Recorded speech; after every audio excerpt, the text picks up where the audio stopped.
আপনারা নিশ্চয়ই লক্ষ্য করেছেন যে পবিত্র আ আ ঈদুল ফিতর উপলক্ষে প্রথম আলো তাদের একটি আ ফেসবুক পোস্ট করেছিল। তাদের একটি নিউজ করেছিল যে নিউজে আপনার আ মূলত ঈদের আগের দিন বলা হয়েছিল যে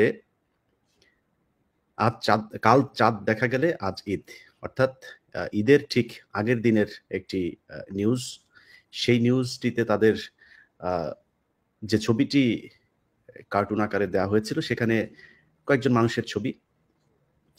এবং আমার চোখে যেটা পড়েছিল সেটা হচ্ছে যে কুকুরের ছবিটা।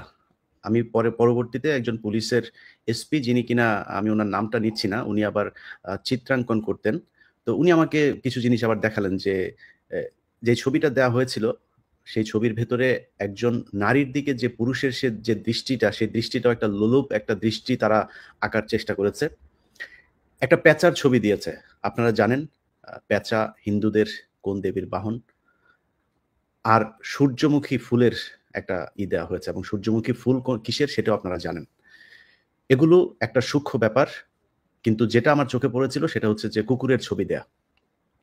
এই কুকুরের ছবি দেয়ার যে ঘটনা আপনারা জানেন এর আগেও প্রথম আলো ২০০৭ সালে কিভাবে বাংলাদেশের মুসলমানদের ধর্মীয় অনুভূতিতে আঘাত দিয়ে তারপরে মানুষকে রাস্তায় নামিয়েছিল এবং তৎকালীন বিএনপি যে সরকার ক্ষমতা থেকে মাত্রই ক্ষমতাচ্যুত হয়েছিল। তাদের পরবর্তী 1-11 সরকারের সময় তারা এই কাজটা করেছিল এবং সারা পৃথিবীকে দেখিয়েছিল যে দেশের দাড়ি টুপিওয়ালা লোকজনের কত প্রভাব এবং এই দেশ যদি নাকি সরকার পরিবর্তন করে আওয়ামী লীগের হাতে দেয়া না হয়, অর্থাৎ ভারত নিয়ন্ত্রিত কোনো একটা পক্ষের হাতে দেয়া না হয় তাহলে এই দেশ অতি সত্বর একটা জঙ্গি রাষ্ট্র হিসেবে পরিণত হবে। তারপরের ঘটনা এবং আগের ঘটনাও আপনারা জানেন। এই দেশে অবশ্যই আ জঙ্গি হামলা হয়েছে। সে জঙ্গি হামলা যারা করেছিল শায়েখ আব্দুর রহমান, বাংলা ভাই, তাদের ব্যাপারে তৎকালীন বিএনপি এবং জোট সরকার যথাযথ পদক্ষেপ নিয়েছিল। এবং সেই পদক্ষেপ কিভাবে নেওয়া হয়েছিল সেটা আপনারা দেখেছেন। বাংলাদেশের সব টেলিভিশন পত্রিকা যাদের লাইভ সম্প্রচার করার সুযোগ ছিল তারা সবাই লাইভ সম্প্রচার করেছে। তাদের ক্যামেরা ছিল সেগুলো আমরা ভিডিও আকারে সোশ্যাল মিডিয়াতে দেখেছি। কিন্তু শেখ হাসিনার গেল ১৫ বছরে আমরা আজ পর্যন্ত কোনদিন কোন জঙ্গি আস্তানার ভেতরে কোন ক্যামেরা লাইভ প্রোগ্রাম করে কোন জঙ্গি নিধন আমরা দেখি নাই। অতএব বাংলা ভাই এবং শায়খ আব্দুর রহমানের যে জঙ্গি গোষ্ঠী সেটাকে কারা প্যাট্রোনাইজ করেছিল সেই বিষয়গুলো নিয়েও আমাদের আজকে যারা সেনা কর্মকর্তা আছেন, নিরাপত্তা বিশ্লেষক তারা কথা বলবেন। এবং পরবর্তীতে যে ৫০০ জায়গায় বোমা বিস্ফোরণ করা হয়, ছায়ানট, উদীচী এরা কাদের সংগঠন, কাদের মাধ্যমে এগুলো করা হয়েছিল সেগুলো আমরা দেখেছি। ২১শে আগস্ট কিভাবে প্রথম আলোর তত্ত্বাবধানে এই জজ মিয়া নাটক সাজিয়ে সেটা বিএনপির ঘাড়ে চাপানো হয়েছিল। সো আমি মনে করি আমার ক্ষুদ্র একজন মানুষ হিসাবে আমি ভাই খুব নিরীহ একটা মানুষ। আমার অত প্রভাব নাই, আমার ক্ষমতা নাই।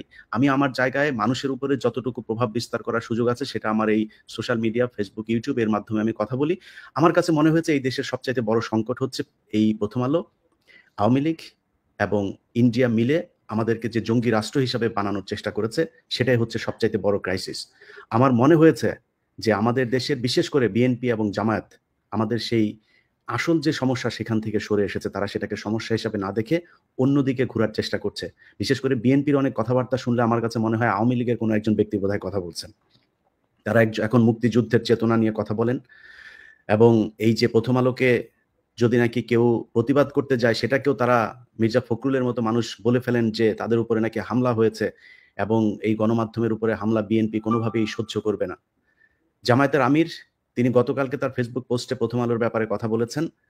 একটি পোস্ট করেছেন। এই ছবিটা নিয়েই তিনি পোস্ট করেছেন যে প্রথম আলোর সেই তওবা করেও তারা এখনো ভালো হয়নি। এখন আমার কথা হচ্ছে যে জামায়াতের আমির এই কথাটা যখন বলছেন আমার মনে হয় ততদিনে অনেক ড্যামেজ হয়ে গিয়েছে আমাদের এই দেশের। এই কথাটা আরো অনেক আগে বলা উচিত ছিল যখন আমি কিংবা পিনাকি কিংবা কনক সারোয়ার সহ যারা এগুলোর ব্যাপারে কথা বলেছে। আমার মনে হয় সারা দেশের মানুষ এই ব্যাপারে একমত যে প্রথম আলো এবং ডেইলি স্টার এই দেশের ভারতীয় একটি এজেন্ট এবং তাদের এই কার্যালয়টি ভারতীয় গোয়েন্দা সংস্থার একটি কার্যালয়। সো আমরা তাদের ব্যাপারে যদি আগে থেকে তৎপর হতাম আমার মনে হয় আরো অনেক ভালো হতো। তারপরেও দেরিতে হলেও জামায়াতের আমির যেটা বলেছেন তাকে ধন্যবাদ জানাই। আমি বিশ্বাস করি জামায়াত এবং বিএনপি প্রথম আলোর এবং ডেইলি স্টারের ব্যাপারে তাদের এই মতামত একই রকম রাখবেন এবং ভবিষ্যতে প্রথম আলো এবং ডেইলি স্টারের ব্যাপারে তারা সবসময় সোচ্চার থাকবেন।